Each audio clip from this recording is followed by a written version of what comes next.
राधे राधे, हरे कृष्णा। मैं हूं आपके साथ प्रियंका तिवारी और आज के इस वीडियो में मैं आपको शरद पूर्णिमा की व्रत कथा सुनाने जा रही हूं।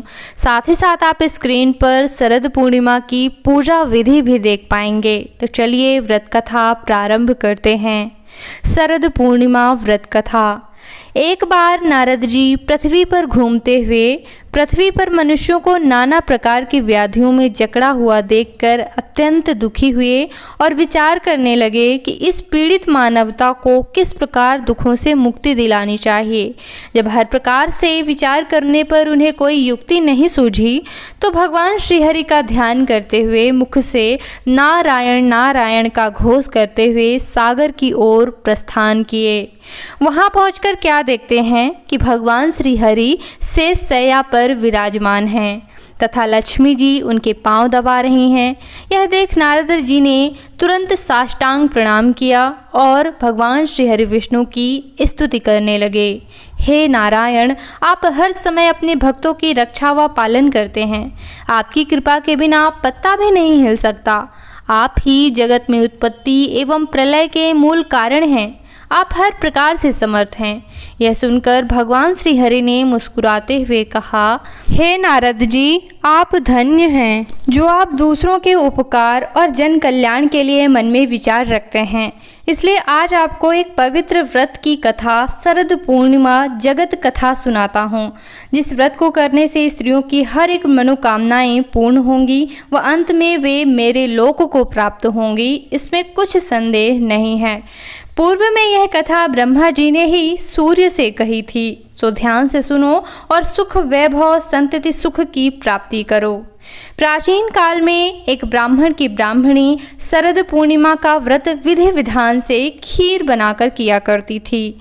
वह उस दिन 5 सेर दूध की खीर बनाती, उसमें किशमिश बादाम वगैरह डाल करके खूब सुंदर खीर बनाकर भगवान को घी और खांड का भोग लगाती तथा भगवान की मूर्ति का बहुत बढ़िया ढंग से श्रृंगार करती थी।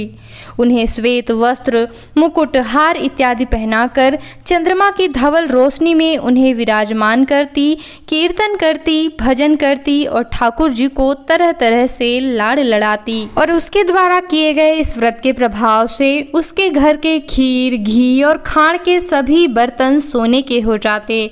लेकिन जब यह बात उसके पड़ोसन साहूकारनी को मालूम हुई तो उसे बहुत दुख और जलन हुई कि देखो, इसके तो सभी बर्तन सोने के हो जाते हैं। और वह रात में अपने साहूकार से बोली कि ब्राह्मणी के यहाँ तो सभी बर्तन सोने के हैं, सो उन्हें चुरा लेना चाहिए।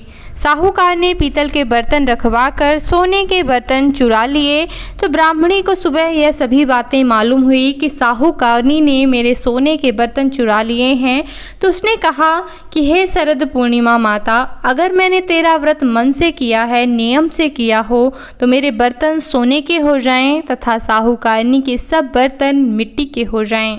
उसके कहने के साथ ही ऐसा ही हुआ। साहूकारनी के घर के पीतल तांबे के सब बर्तन भी मिट्टी के हो गए और अब तो साहूकार एवं साहूकारनी बहुत दुखी हुए और रोते धोते ब्राह्मणी की शरण में आ पहुँचे और फिर जाकर ब्राह्मणी के पैर पकड़ लिए और अपने किए की माफ़ी मांगने लगे। फिर साहूकारनी ने ब्राह्मणी से पूछा, हे माता, आप ऐसा कौन सा व्रत करती हैं जिसके प्रभाव से आपके बर्तन सोने के हो जाते हैं?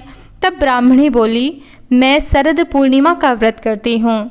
यह सब उसी व्रत का प्रभाव है। साहूकारनी बोली, यह व्रत किस प्रकार किया जाता है? इसका क्या नियम है? इसका स्पष्ट उल्लेख करिए।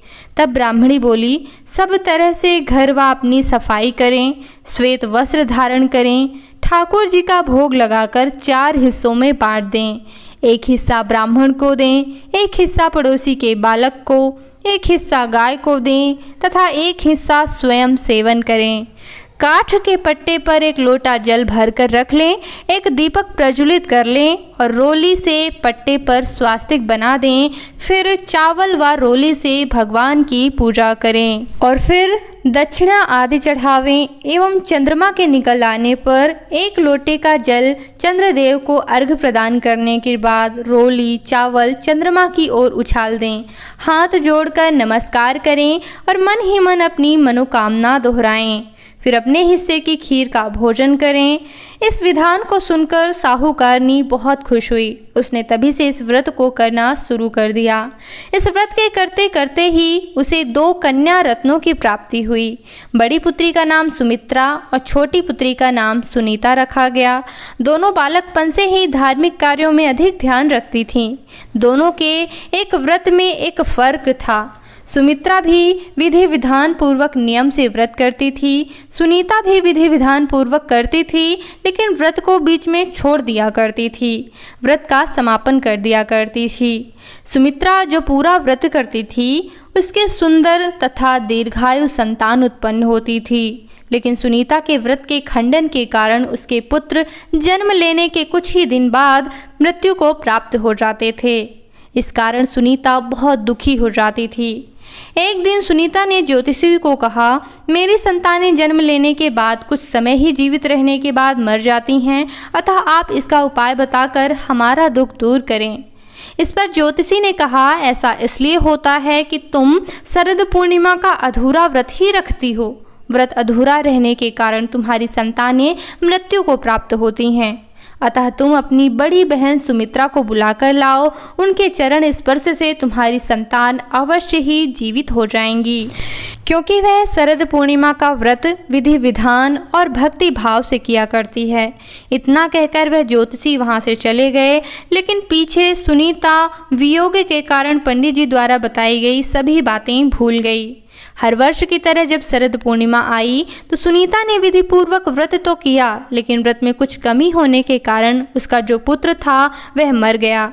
उसने मरे हुए पुत्र को पट्टे पर सुला दिया, जिस पट्टे पर वह शरद पूर्णिमा का पूजन किया करती थी। लेकिन ईश्वर की गतिविधि को कौन जानता है कि उसकी बड़ी बहन सुमित्रा अचानक ही उसके घर आ गई और सुमित्रा के लहंगे का छोर मरे हुए पुत्र को स्पर्श कर गया। जैसे ही स्पर्श हुआ, पुत्र जीवित हो उठा। इस पर सुमित्रा बोली, अगर हम बिना देखे इस पट्टे पर बैठ जाते तो तुम्हारा पुत्र तो मर जाता। इस पर उसकी छोटी बहन सुनीता ने कहा, यह तो पहले से ही मर गया था, किंतु तुम्हारे व्रत के प्रभाव से यह जीवित हो उठा है। अपनी छोटी बहन की बात सुनकर बड़ी बहन सुमित्रा को बहुत प्रसन्नता हुई। उसे प्रथम बार शरद पूर्णिमा व्रत की शक्ति का अनुभव हुआ। इसके बाद दोनों बहनें शरद पूर्णिमा का व्रत और भी भक्ति भाव के साथ करने लगीं और अपने सगे संबंधियों, आस पड़ोस के लोगों को भी इस व्रत को करने की विधि बतलाने लगीं। इस व्रत को करने से लोगों की मनोकामनाएं पूर्ण होने लगी व लोगों की श्रद्धा भगवान के प्रति बढ़ने लगी। जय हो लक्ष्मी नारायण की, जय हो चंद्रदेव की। जैसे आपने सुनीता की इच्छा पूर्ण की, वैसे ही हम सभी पर अपनी कृपा दृष्टि बनाए रखना, हमारी सभी मनोकामनाएं पूरी करना। बोलो लक्ष्मी माता की जय, बोलो शरद पूर्णिमा माता की जय, बोलो विष्णु भगवान की जय, बोलो चंद्रदेव की जय। व्रत कथा समाप्त हुई। इसी तरह के पूजा पाठ और व्रत कथा के वीडियो देखने के लिए हमारे चैनल को सब्सक्राइब जरूर कर लीजिएगा।